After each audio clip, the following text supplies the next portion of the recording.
Well, we're going back to the story of Roswell in a moment with Linda Moulton Howe. This is a dandy, and I'm sure you have not heard about this one, so stand by. That'll be next on Coast to Coast AM.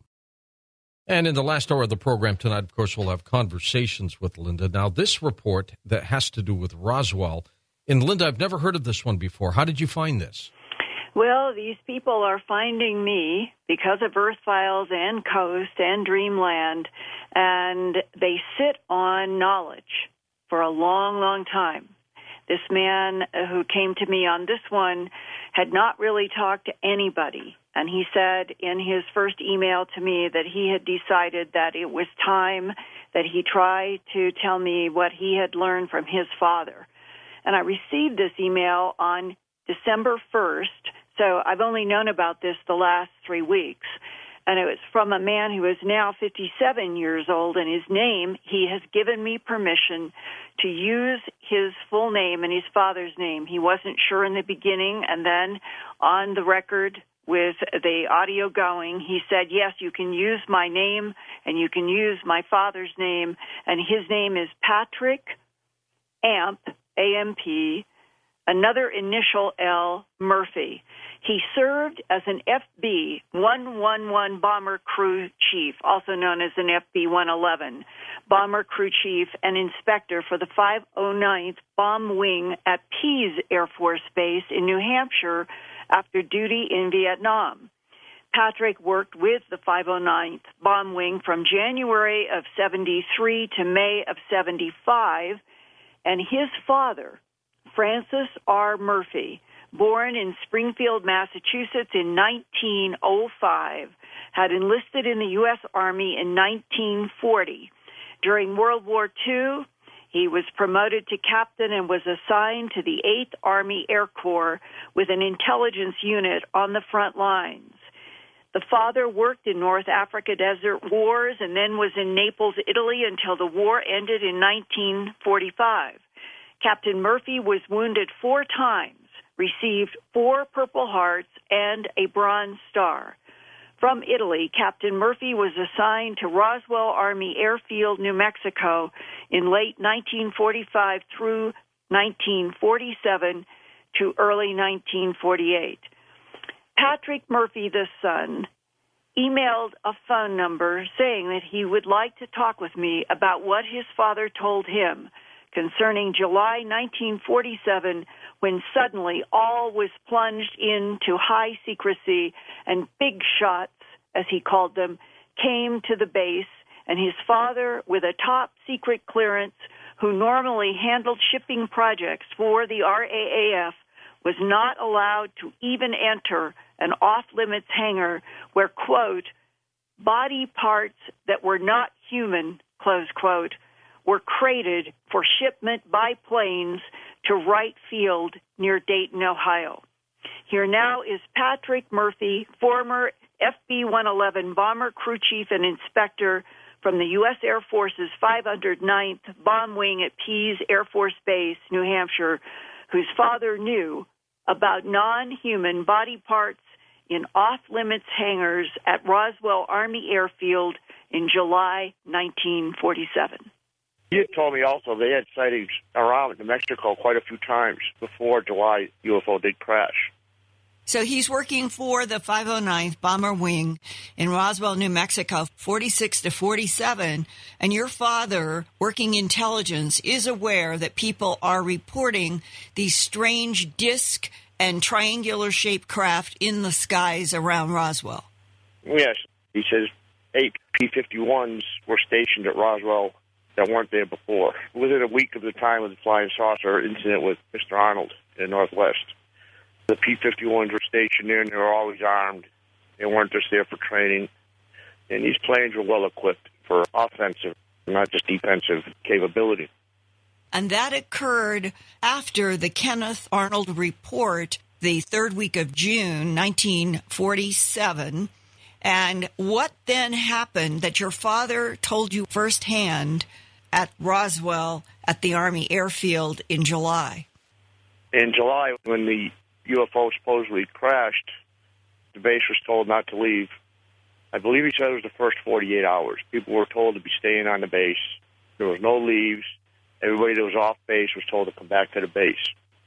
And I said, well, what happened with you at Roswell? UFOs? He said the second and third day after the crash. That's how fast they had got organized enough to get these things off the base. This stuff was all gone within 4 days total. From the time of the accident until the time the cargo planes started moving the stuff. It was all done and over with within 4 days. Why did he use the term accident?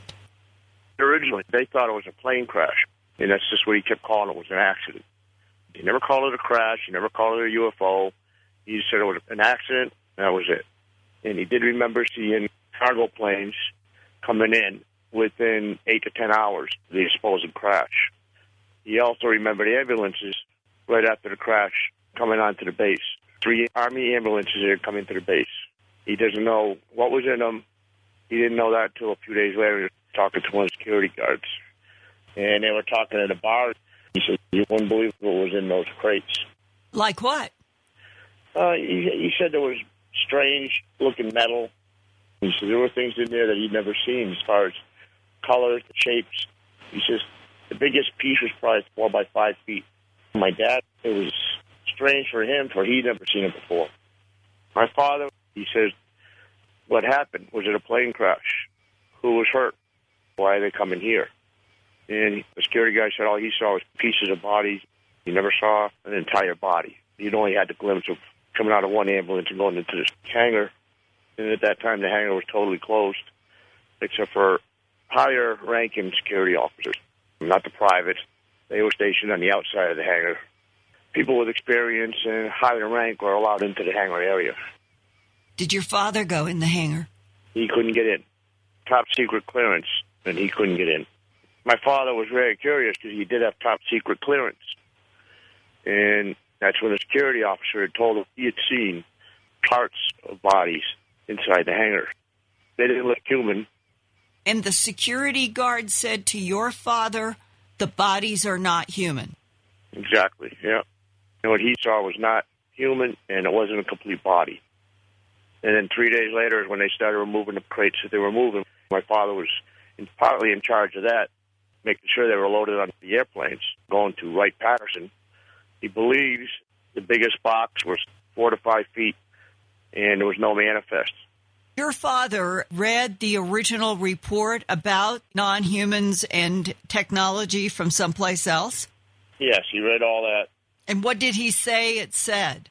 He had just told me that they had recovered bodies. He didn't know how many. He thought it was 3 or 4. He said it was body parts, and in the report, he read they were small. It didn't appear human. In the report, it said exactly that. Not human body parts found at the site. He couldn't understand why they changed the report afterwards.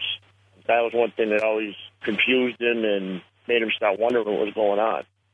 Did your father ever say to you, I saw a date on the document that I was reading and it said...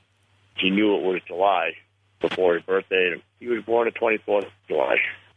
If your father was in intelligence and had served in the war and had 4 Purple Hearts and a Bronze Star, why is it that your father couldn't ask one of his commanding officers, what has happened here? Every time he tried to do anything like that, after the first or second day, he said he couldn't even get near any of the stuff. He did have top secret clearance, and he did approach a colonel. And my father was told he had no need to know, and if there was a need for him to know any information, then he would inform later, and he never was. My father was in charge of helping the crates get on the airplanes going to Wright-Patterson. He said that the crates were anywhere from 4 to 5 feet to smaller boxes, 2 feet or smaller. He never got to see a manifest. There was no manifest as far as he ever saw. He was in charge of this type of thing as far as shipping. That's one of his jobs. And crates were just merely numbered. My father in World War II had never, ever seen any cargo, no matter how small, did not have a manifest and shipping orders. And these boxes were just merely numbered and having right field marked on them. That was it. The name of the field they were going to and numbers. And numbers. That was it.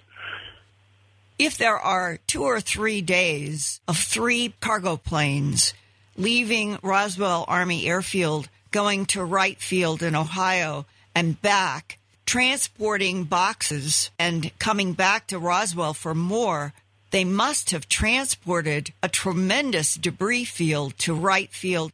My father said there was planes that could have been the size of a B-29. Those are pretty large airplanes. He said that's how much these boxes could fill. He described how the boxes were brought in to the hangar full when they got there.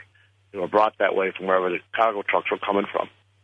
And your father never asked to see what was in these cargo boxes that he was overseeing?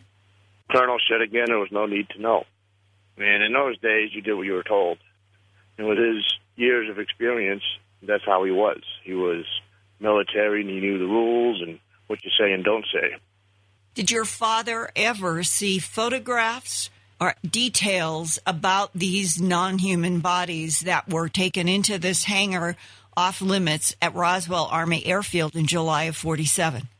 No, he never got to see anything. I don't know if he was told something before he left the service. I don't know if they had to sign something after that. In 1995, before he died, did he tell you any more details about what he knew firsthand serving for the 509th Bomber Wing in the Roswell Army Airfield in July of 47?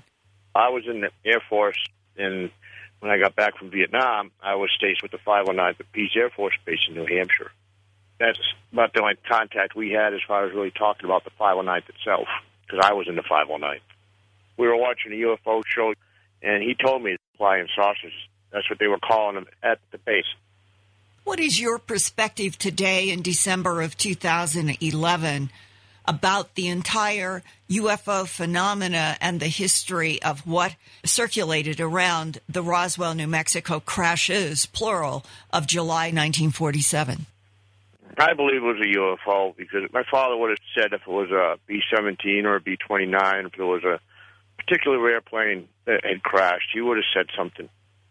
He told me everything about North Africa, and he told me everything about Naples and the things he had done, but he had never really got involved much with what happened at Roswell. It was something like he didn't want to talk about, except for what he'd already told me. He didn't want me to dwell on it.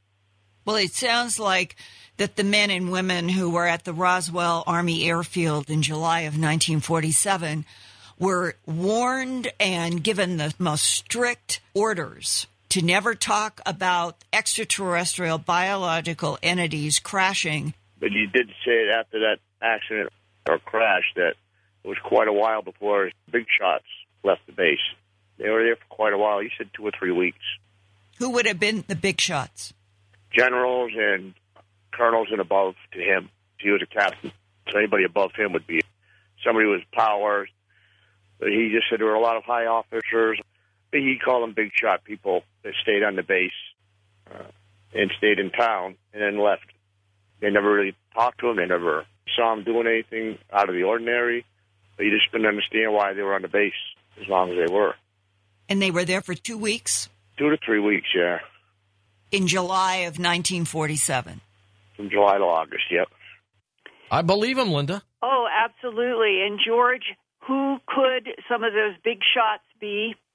Well, I think in one of the most significant leaked documents to Bob and Ryan Wood is one top-secret ultra interplanetary phenomena unit summary, an intelligence assessment with the date of July 22nd, 1947, and it begins, paragraph 1, the extraordinary recovery of fallen airborne objects in the state of New Mexico between 4 July and 6 July 1947. And it goes in to with other documents into discussion about 3 vehicles that were shaped like wedges, curved, planform. They were not discs, and that they had come down, one near the Trinity site in northern White Sands Proving Ground, one had come down between Corona and Roswell, and another had come down 30 miles east of Alamogordo on the Mescalero Indian Reservation.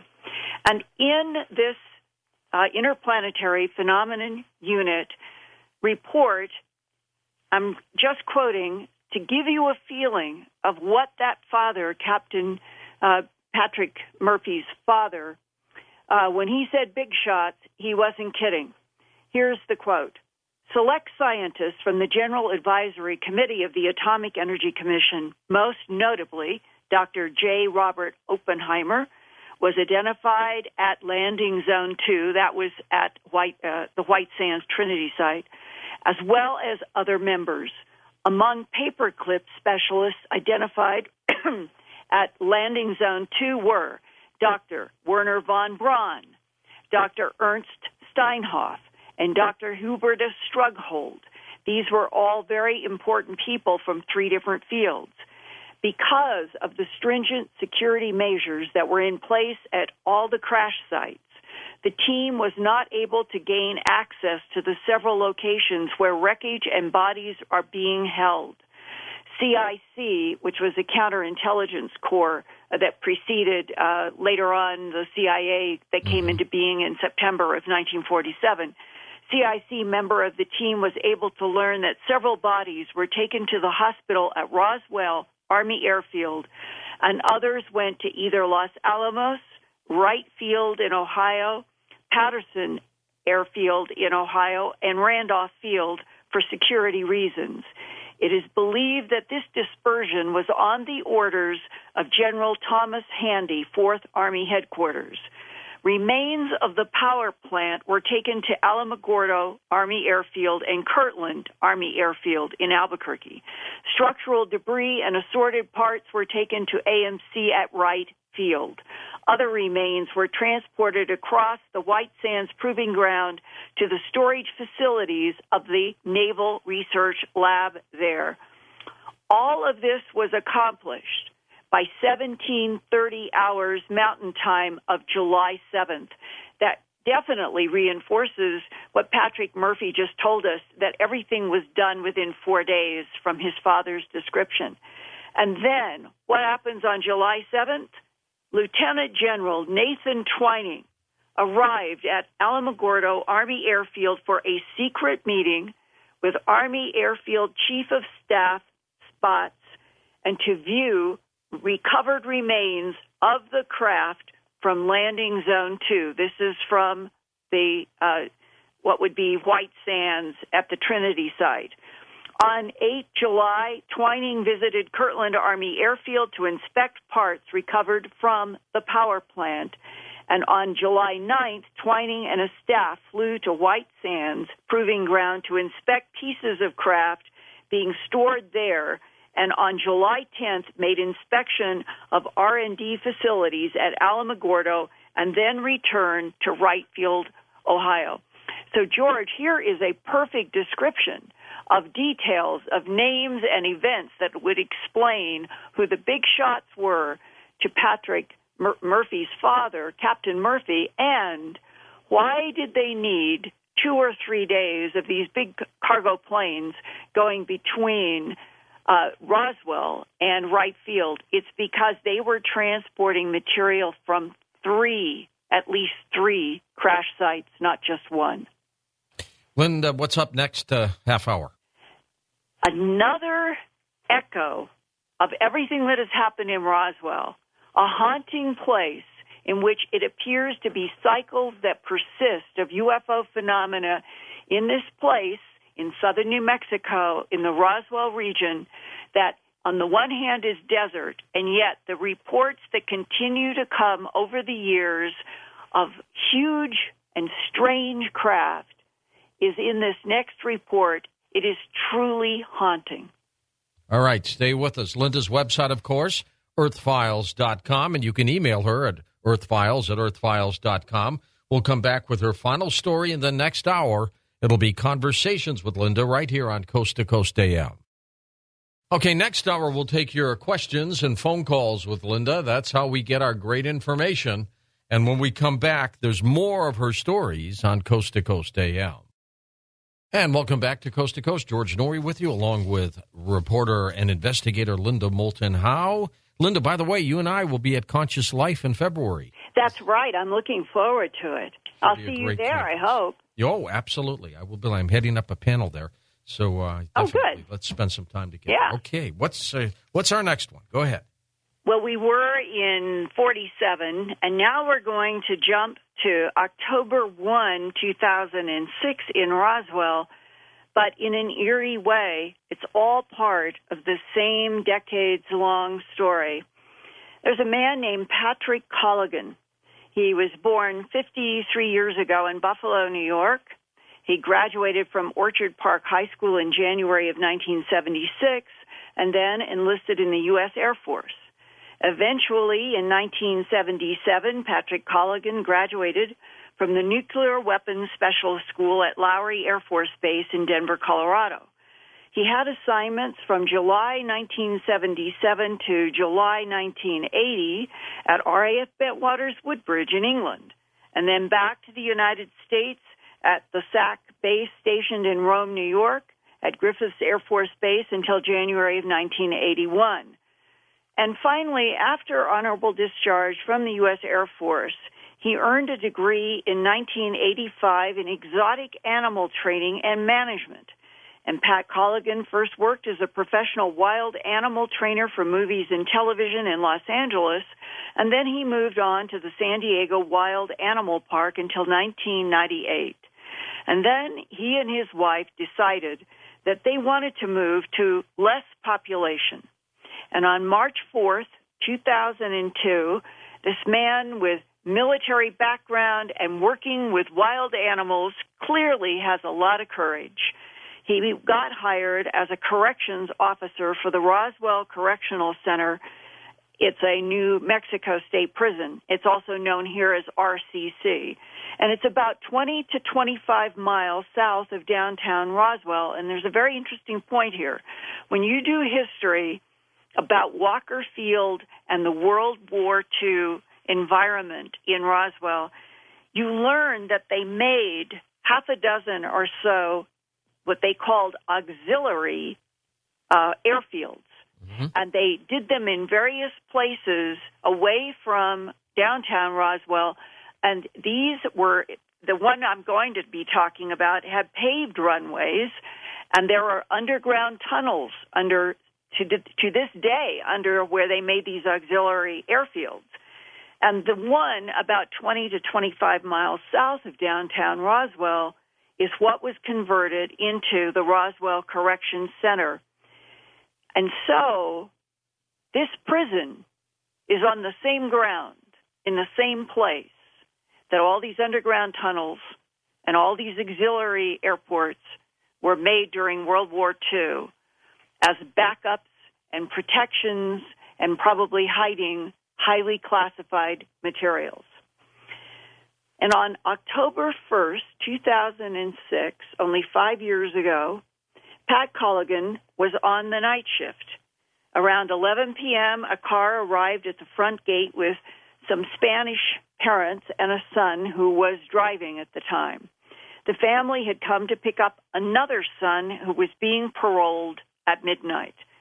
Pat met them at the gate and asked them to park across the cattle guard outside the prison's front gate. They followed Pat's instructions, and he drove to a spot behind the prison, directly behind the prison chapel, so that he could watch the perimeter fence and the family's car at the same time. He told me, quote, "I usually like to do that and keep a car under surveillance for the first few minutes after it is parked, just to see if anything irregular occurs," close quote. And the place where Pat Colligan parked is very remote. He rolled his truck window down for some fresh air, and then he was stunned by what he saw out the window. Here now is Correctional Officer Pat Colligan. All of a sudden, to my left out the window, something very, very, very strange appeared. There was a popping sound, like pop, pop, pop, pop, pop, pop, pop, pop, pop, and kind of an electrical crackling. And these lights appeared. There was a whole row of lights, one after another. Color? They were white, and they were square, one in a row right after another. And they were moving from my right to my left. After the initial popping and crackling, when the appearance occurred, then everything went silent after that. And then they went into a circular pattern where they still followed one after another, but now they were traveling in a circle coming towards me, pivoting right around in a circle. And I'm just trying to wrap my mind around what I'm looking at. And then they begin traveling back. This time, it's from the left to the right, coming back toward my right, directly in front of me across my field of vision. This is maybe a few hundred yards off, the length of 2 or 3 football fields in front of me. As it passes back again, the second time in front of me from left to right, moving at a very slow, steady pace, the entire craft comes into view, and it's a giant flying saucer. It's a dull gray in color. I'm seeing the entire structure of the craft and everything. It's a solid craft, a dull gray. The lights that I saw initially are the windows. Well, this thing was a cup on top of a cup, but in the middle section, there was a big area in the middle. And in that area is where there were windows running the length of the craft. And there was actually structure between the windows. And I would guesstimate each of the windows to be about maybe the size of a trailer home. I was looking at it from the side. I counted 8 windows that were in my field of vision before it went around the curve of the ship. How wide would each of these windows be? Between 50 and 80 feet. It had the saucer part, the dome on top, dome on the bottom. Okay, it was all dull gray. And the middle section is where the windows were. And they seemed to go right around the thing with ship structure between them. Meaning silver metal that you could see reflecting from the light coming out of those windows? Oh, yeah. There was craft separating each window. I'm pretty sure they went all the way around, because when I saw the thing go into a rotation, it was lights all the way as it was rotating. If there were 8 windows, each approximately 80 feet long, then you're describing something that is at least 650 feet wide. It was big. It was so close I was scared. I mean, I reached down. I had the shotgun sitting right next to me. I reached down for the shotgun, and then I thought, no. I said, this is going to be of no use to me. I wanted to make myself as inconspicuous as I could be. I checked my headlights, and oh, thank God my lights are out. It was so close, I was frightened for my own safety. I felt very, very small. And the impression that entered my mind at that point was aircraft carrier. I don't know why, but I just got that impression. And it was a very large craft, and it was on a glide path in silence. Smooth. This thing, it was so smooth and so quiet. You had the impression of a naval aircraft carrier. Why do you think you had that impression? I don't know. That thought just entered my mind. Aircraft carrier. Maybe it was the size. I don't know, but I just got that mental impression. 2 mental impressions I got. One was I reached for the shotgun beside me, and I put my hand on the shotgun, and it was like, no. This is going to be of no use to me. And then I got the impression, an aircraft carrier. Is it possible that your sudden impression of an aircraft carrier related to the function of this gigantic craft not from Earth? It's possible. And, of course, I have no way of knowing. An aircraft carrier in something from outer space would mean what to you? Oh, I would think it would be a craft that other smaller vessels would come and go from. I mean, that's what I would think of, a space aircraft carrier, sure. Just the way we launch planes from our aircraft carriers. And just after it passes by me, I can only describe it as it cloaks. It does this phase shifting or something, and it does this sort of and it just becomes invisible. It's still moving at the same pace and the same path. If you hear this noise that seems to sync up with it becoming invisible. How do you know, sitting in your truck in the dark, that it's still there? Because the lights on the inside, see, there were lights, white light emanating from the inside of the craft through the windows. The lights were still on. So when it started doing this, the last thing I could still see were the lights. And then the lights went out. Not in one motion, but two. It was like bing, bink. The interior lights went out. And at that point, it was completely invisible. And it did all this while it was on this little glide slowly past me. And it was heading in the direction of, I was positioned as the crow flies. I was about 20 to 25 miles south of the town of Roswell. And it was on a glide path toward the town of Roswell, and both the town and base. You can see them both on the horizon. I sat there for another 2 minutes watching just to see if anything else happened. I didn't want to miss it. And nothing else occurred. So I kept my headlights out, and I drove from that position over to the side of our master control center, and I parked in a lit area there and just sort of gathered myself together, about what I'd just seen. Did you call anybody? No. Well, right then I grabbed a blank log sheet, and I wrote down what I could. Well, it's right fresh. I wrote down on a page. I kept that. And what I did next was I drove over to where I had those people park. As I came up to their car, the man rolled down the window, who was behind the wheel, and his father was sitting next to him in the passenger seat. And I said, "Sir, did you notice anything unusual?" And the man his eyes were big like saucers, and he was staring straight at me, almost like hypnotic. And his mouth was moving, but no words were coming out.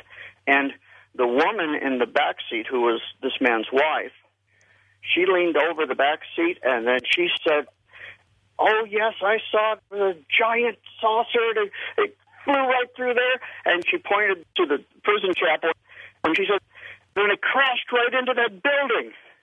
What? And she said, "We couldn't figure out, why was there no explosion? Why was there no fire? It ran right into that building." What I realized later was that they saw the craft, at least from the point when it was doing the pivoting rotation and traveling back in my direction, because that was going toward the prison chapel. Now, at the point where the craft passed behind the prison chapel is the place at which the cloaking occurred.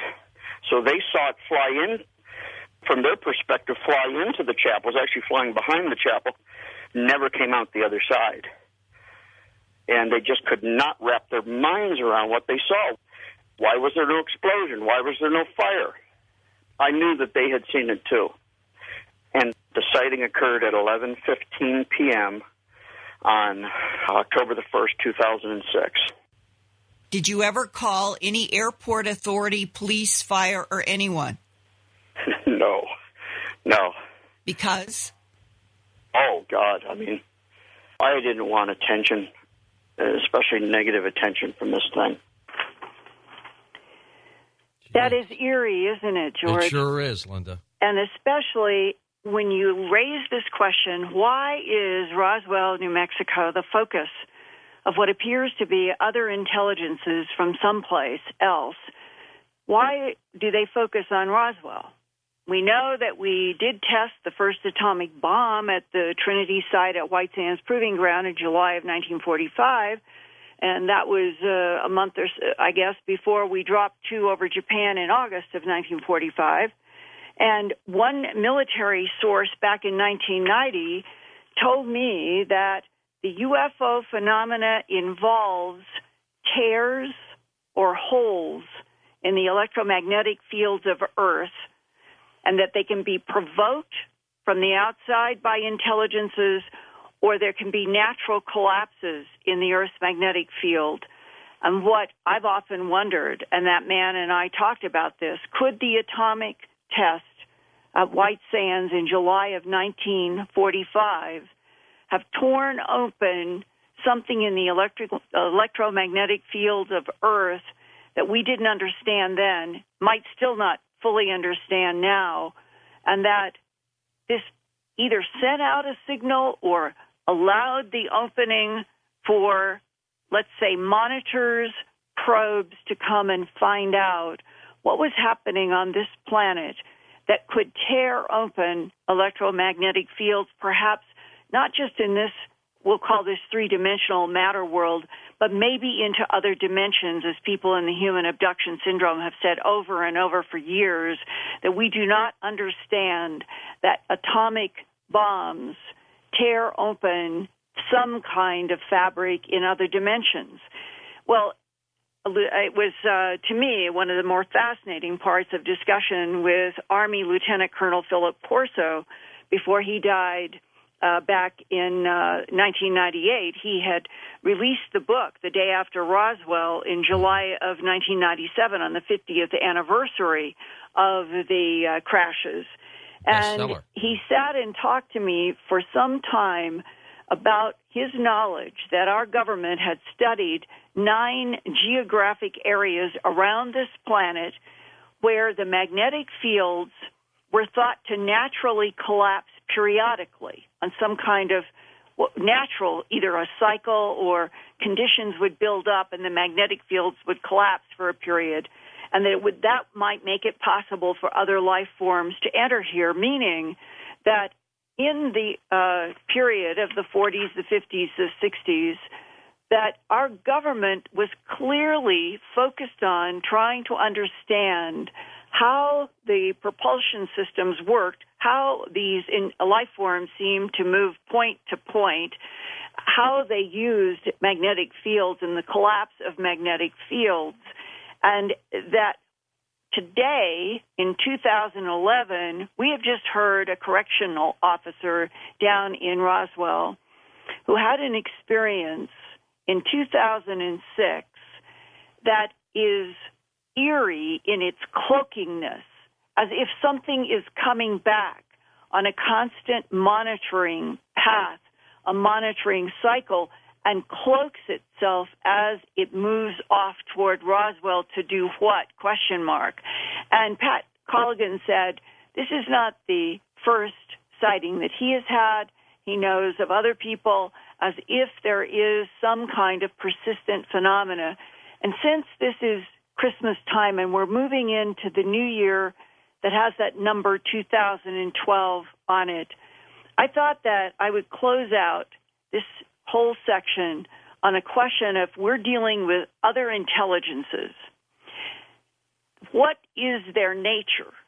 And is there something about the nature of this non-human intelligence that persists in very regular cycles, in monitoring, interaction, intrusions, returning, and bases on this planet? And I'm now going to The Mayan Factor by Jose Arguelles that came out in 1987, a powerful book.